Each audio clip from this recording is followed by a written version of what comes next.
আসসালামু আলাইকুম ওয়া রাহমাতুল্লাহ। প্রিয় চাকরি প্রত্যাশী বন্ধুরা, আজকে আলোচনা করব যে সমবায় অধিদপ্তর যে নিয়োগ বিজ্ঞপ্তিটা প্রকাশ করেছে সে নিয়োগ বিজ্ঞপ্তির বিষয়ে বিস্তারিত আলোচনা করব। যে কোন কোন পদে নিয়োগ বিজ্ঞপ্তি প্রকাশ করেছে, কোন পদে কতজন লোক নিয়োগ করবে, আবেদনের সময় কত তারিখে আবেদন শুরু হবে, কত তারিখে আবেদন শেষ হবে, আবেদনের ওয়েবসাইট কি, কিভাবে আবেদন করবেন।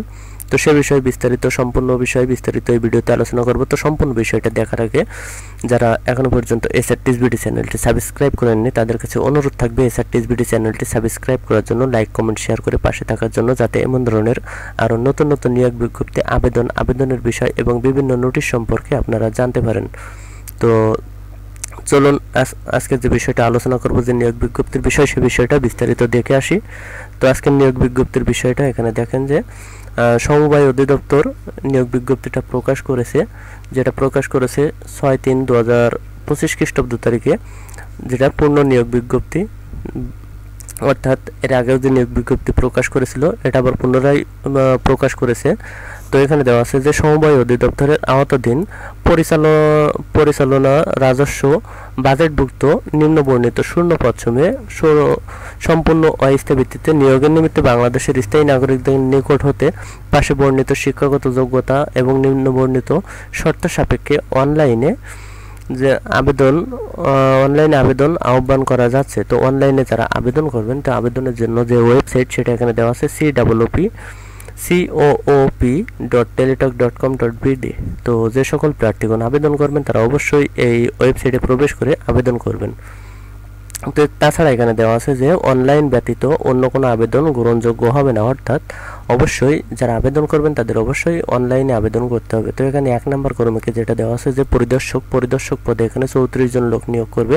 শিক্ষাগত যোগ্যতা কোনো স্বীকৃত বিশ্ববিদ্যালয়তে দ্বিতীয় শ্রেণী বা স্নাতক ডিগ্রি। এরপরে 2 নম্বর কর্মীকে যেটা, সেটা হচ্ছে মহিলা পরিদর্শক। তো মহিলা পরিদর্শক পদে এখানে লোক নিয়োগ করবে 1 জন এবং শিক্ষাগত যোগ্যতা কোনো স্বীকৃত বিশ্ববিদ্যালয়তে দ্বিতীয় শ্রেণী বা স্নাতক ডিগ্রি পাস। 3 নম্বর কর্মীকে যেটা দেওয়া আছে সেটা হচ্ছে প্রশিক্ষক। তো প্রশিক্ষক পদে এখানে 16 জন লোক নিয়োগ করবে প্রশিক্ষক পদে। তো প্রশিক্ষক পদে যে শিক্ষাগত যোগ্যতা সেটা হচ্ছে কোনো স্বীকৃত বিশ্ববিদ্যালয়তে দ্বিতীয় শ্রেণী স্নাতক ডিগ্রি। এরপরে 4 নম্বর কর্মীকে যেটা, সেটা হচ্ছে ফিল্ড ইনভেস্টিগেটর। তো এখানে লোক নিয়োগ করবে 19 জন। তো শিক্ষাগত যোগ্যতা কোনো স্বীকৃত বিশ্ববিদ্যালয় হতে পরিসংখ্যান অথবা অর্থনীতি সহ দ্বিতীয় শ্রেণীর স্নাতক ডিগ্রি। তো এই যে 1 নম্বর থেকে 4 নম্বর ক্রমিক পর্যন্ত এই যে পদগুলো আছে, এই পদগুলোতে যে সকল জেলার প্রার্থীগণ আবেদন করতে পারবেন তারা হচ্ছেন এখানে সকল জেলার প্রার্থীগণ আবেদন করতে পারবেন। অর্থাৎ এই যে 1 থেকে 4 নম্বর ক্রমিক পর্যন্ত পদের জন্য সকল জেলার প্রার্থীরা আবেদন করতে পারবে। তো এরপরে যেটা, সেটা হচ্ছে 5 নম্বর ক্রমিকে কম্পিউটার অপারেটর। এখানে লোক নিয়োগ করবে 2 জন। শিক্ষাগত যোগ্যতা কোনো স্বীকৃত বিশ্ববিদ্যালয়তে গণিত অথবা পরিসংখ্যান সহ স্নাতক ডিগ্রি। এরপর 6 নম্বর ক্রমিকে যেটা, সেটা হচ্ছে সহকারী পরিদর্শক পদে এখানে 105 জন লোক নিয়োগ করবে। 1 পদে সহকারী পরিদর্শক, যার বেতন স্কেল দেওয়া আছে 10,200 টাকা থেকে 24,680 টাকা, 14তম গ্রেড এবং শিক্ষাগত যোগ্যতা কোনো স্বীকৃত বিশ্ববিদ্যালয়তে স্নাতক বা সমমানের ডিগ্রি। এরপরে যেটা 7 নম্বর কর্মীকে, সেটা হচ্ছে মহিলা সহকারী পরিদর্শক। তো মহিলা সহকারী পরিদর্শক পদে এখানে 2 জন লোক নিয়োগ করবে। এদের শিক্ষাগত যোগ্যতা কোনো স্বীকৃত বিশ্ববিদ্যালয় হতে স্নাতক বা সমমানের ডিগ্রি। 8 নম্বর কর্মীকে যেটা, সেটা হচ্ছে সহকারী প্রশিক্ষক। তো সহকারী প্রশিক্ষক পদে এখানে 11 জন লোক নিয়োগ করবে। তো এদের যে শিক্ষাগত যোগ্যতা সেটা হচ্ছে কোনো স্বীকৃত বিশ্ববিদ্যালয় হতে স্নাতক বা সমমানের ডিগ্রি। 9 নম্বর কর্মীকে যেটা, সেটা হচ্ছে 60 মুদ্রাক্ষরিক কাম কম্পিউটার অপারেটর। তো 60 মুদ্রাক্ষরিক কাম কম্পিউটার অপারেটর পদে এখানে 2 জন লোক নিয়োগ করবে। শিক্ষাগত যোগ্যতা কোনো স্বীকৃত বিশ্ববিদ্যালয়তে স্নাতক বা সমমানের ডিগ্রি। খ নম্বরে কম্পিউটার প্রশিক্ষণ প্রাপ্ত ষাটলিপিতে সর্বনিম্ন গতি প্রতি মিনিটে 45, বাংলায় 45 শব্দ এবং ইংরেজিতে 70 শব্দ।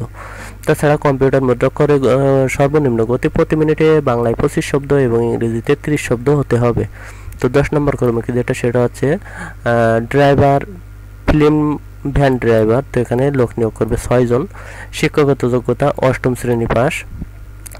এরপরে 11 নম্বর কর্মীকে যেটা, সেটা হচ্ছে তাঁত সুপারভাইজার পদে এখানে 5 জন লোক নিয়োগ করবে।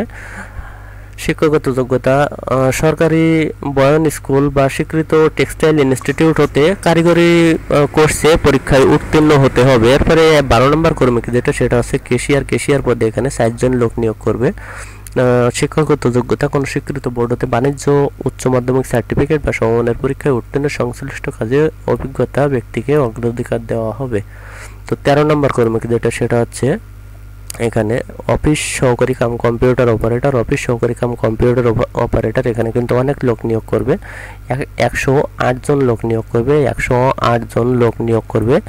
এই অফিস সহকারী কাম কম্পিউটার অপারেটর পদে।